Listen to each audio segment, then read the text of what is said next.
Patient है और road पर है इनकी मम्मी के साथ।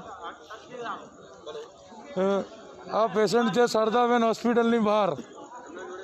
હા, એમની મમ્મી છે, એમની મધર છે, એમની જોડે બધા રિપોર્ટો છે, પણ શારદાબેનમાં અંદર એન્ટ્રી મળતી નહીં।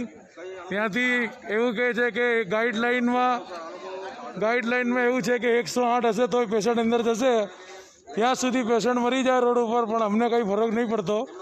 અહીંયાના સ્ટાફ અને શારદાબેનના બાઉન્સરો આવી વાતો કરે છે।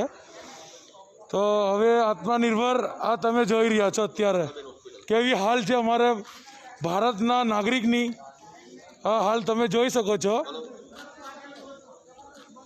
આ કોવિડ પોઝિટિવ પેશન્ટ છે, શારદાબેનની હોસ્પિટલની બહાર પડ્યું છે।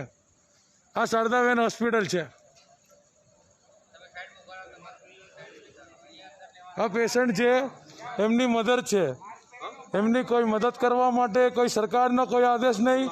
और સરકારના જે ખોટા કાયદા બન્યા છે કે 108ની અંદર જ લઈને આવો, સરકારે આ કાયદો રદ કરવા જોઈએ કે પોઝિટિવ રિપોર્ટ જોઈને અંદર એ સાયકલમાં આવે કે રિક્ષામાં આવે કે લાડી ઉપર આવે કે કોઈ બી વ્હીકલ ઉપર આવે એને દાખલ કરવું જોઈએ।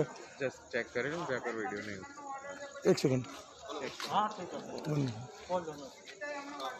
આ આત્મનિર્ભર છે, આ જોઈ શકો છો તમે। આ શારદાબેન હોસ્પિટલથી લાઈવ છે।